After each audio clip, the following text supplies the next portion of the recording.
Right then, Monza, and we're on with the leaders, and I'm in the pits because they can't even drive in a straight line. And we all know what turn 1 is like at Monza. So we're actually coming out the pits and we're following the leaders on live at the same sort of time. I'm out the pit lane. They're going deep into that corner and they're running out of talent just there and get cornered carnage already. And also look at everyone just scattering everywhere, and further back they're already crashing, and it's like a 5-wide car crash, and that Mercedes car was spinning on the apex, and I arrive on the scene to utter carnage, and I'm also getting pinched here as well, which is not good for me and my blood pressure. We have technically survived turn 1 at Monza, just.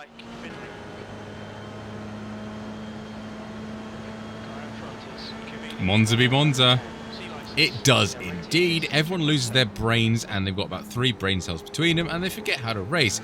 That Ferrari livery is looking a very nice red, but as we go round the corner, it gets more and more pale, which I thought was weird. Anywho, these guys are going to have a good old little ding-dong. That guy's going off onto the left in the gravel. Good luck to him. That's not the way around there.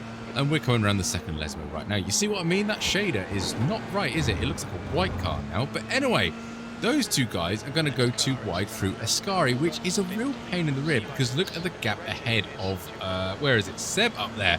We're already 3 seconds behind him. And yet these guys think it's a good idea to go too wide through one of the fastest corners on the circuit. And they almost stop on the apex, and I almost make a crash out of everything, and I almost, well, Storm almost rear ends me because I slammed the brakes on. Now he's next to me and he's getting the slipstream, and guess what? He's still going to battle through the corner. And I know it's a race, people, but it's lap 1. We're setting ourselves up to finish here. Anywho, this guy in front of me goes quite slowly through that corner, which is absolutely fine, car number 10. And then he holds the inside line here on the right-hand side. So I go all the way on the outside. And then guess what? He pits. Why defend that hard if you're going to pit? So now I've got to deal with the Ferrari paint job that isn't working for me, and 2 more cars behind him, and one of them I know. So this is race over, isn't it? Let's be honest. We brake as though we can. We do chop Storm's nose off a little bit, and he very nearly goes up the rear end, but I sort of see it coming, and he does well holding on to it. He locks the rear axle, but he carries on going, takes the off ramp, and weaves through the barriers there. But we survived nonetheless, and we're ahead of Fernando, and we got our eyes set on Enrique ahead. Now, hopefully I can break the toe for Fernando and disappear off into the distance. Now we cut forward to coming out of Lesmo 2 and coming up to the Ascari game because we have a very scary moment in here indeed. We're coming in, they're going too wide, but they're not the problems. It is the guys ahead of them crashing over there on the left-hand side. They move away but then stop, so that's 2 freebies right there, and we're going to get another one here. Car number 6 is a bit slow off the cuff there. He's got no front wing at all, so that explains why he's slow coming out that corner. And we are absolutely flying, and we're still catching Enrique. Now we glitch into the next lap, and we're coming up to finish lap 3, and we are right on his bum here. So it's going to be an interesting little battle here because Enrique was defending very, very hard, and it's no disrespect, we're in a race. But he's weaving over there already, and he's I'm already gaining on him. You know, we gained a good sort of second and a bit last lap. Oh, half a second says the delta time up there on the top left-hand corner.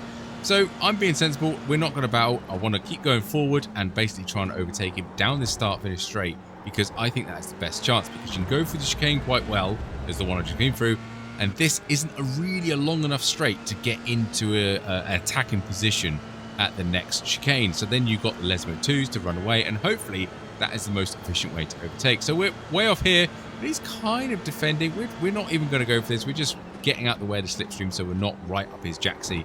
We go through here quite nicely, nice and easy through that second curve actually. I'll do a little bit of a track guide later on. But that second curve on that second chicane is Mount Everest, so do not touch it. And Lesmo 1 and 2 are just awesome. So again, we're just keeping within that 3 tenths, 2 tenths, whatever. And we're just trying to close the gap probably before the start-finish line. Again, we want to be right on his jacksie to get the slipstream and the toe. Coming up to Ascari now, you see we do actually go for it. He goes to the left-hand side, which is a little bit weird. Then the right-hand side, and then the left-hand side. And then I'm just like, okay, I'll just stay here, dragging the brake a little bit. I'm not going to go for it. He goes to the inside and brakes very early. So really, we're kind of making a pig's ear at this because we're not getting it right. We're losing time. Seb is still ahead of us, 3.5 seconds there it was. It was 3 seconds a few laps ago. And again, he's defending the inside here. It's clear he's defending. I'm staying here, mate. Go back to the racing line. So I lift off, be like, you're not getting the message here. And here we go. So this is the exit I want. All the way down to third gear just to get the kick out the corner. We match him for acceleration here. And this is where he starts knitting like an old granny because there's a weave left, a weave right, a weave left, weave right. It's like, why? Why? Just chillax, mate. So in the end, you stay on the right-hand side, and I'm going to force you to the inside. You've chose it. You've been a little bit of a sausage, and then for some reason, it turns into me and then completely backs out of it. Right, so you did all that weaving for nothing because I had the slipstream, and then you drive into the side of my car. Okay, let's crack on and break that toe so I can't, well, he can't do that to me. Now, we come back to the end of lap 5, and I don't mind racing, but race smart. All that weaving, then bumping into my car to be 0.8 seconds behind. Obviously, I can crash at any point, but race smartly. Let's leapfrog each other. Let's catch up to the guys ahead. But no, we won't do that. We'll just do that. Anyway, track guide time. So we cross the start-finish line. Stay as straight as you can while drifting over to the left-hand side of the circuit, because we want to be on the left-hand side for the big, important brake zone. Now, this is the fixed setup. The open will be different. Mark my words. Brake just about at the 100 marker, all the way down into first gear for this one. Loads of curbs. There is a slowdown on that first curb, and then be gentle on throttle coming out, because it is easy to wheel spin and face the other way. Just minimize the steering angle here around Curva Grande, great little corner, and just be careful with the slipstream behind, because they will catch up and probably go for a giant send into the second chicane. And again, this is a very late braking point. It feels like after the 100 board, brake again, second gear for this one, a little bit of a curve on that one and not so much on that one, so be careful. But there is a slowdown on both curbs if you do cut it too much, so don't do that. Lesmo 1, I got it to 5th and then down into 4th for Lesmo 1. Late apex, and do not run too far wide because there is an off track.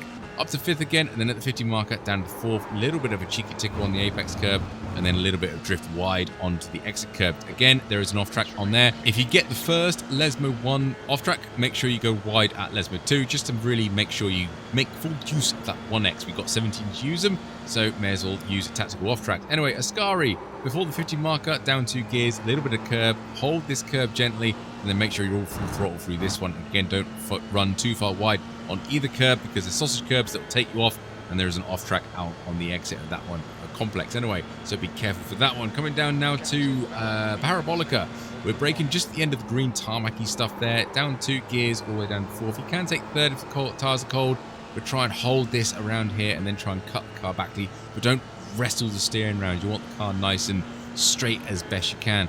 And that's us done and dusted in a 144 flat, basically. It's a 144.1 if you round it up. I did get into the 43s. I did a 43.9, I think, 99999, and then a 43.7, I think, on the last lap. But they're the last 2 laps of the race where there's low fuel. So I didn't have any slipstream, which is a bonus. But yeah, good circuit. The fixed setup is very, very grippy and very, very good in the braking zone. The open will be very, very different. So please bear that in mind.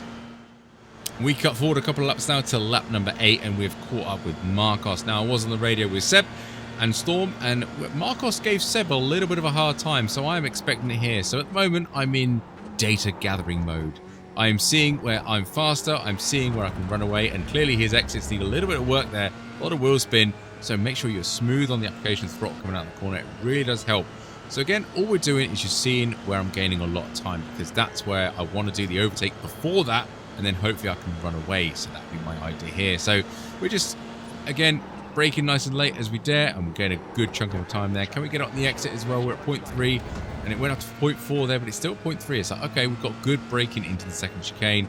Lesmo 1 and 2, he missed the apex just by a little bit, maybe gaining a little bit here and there. Slipstream obviously helping. And then we go Lesmo 2. At this point, he's missed the apex again, and he's running wide, so I'm going to go for it.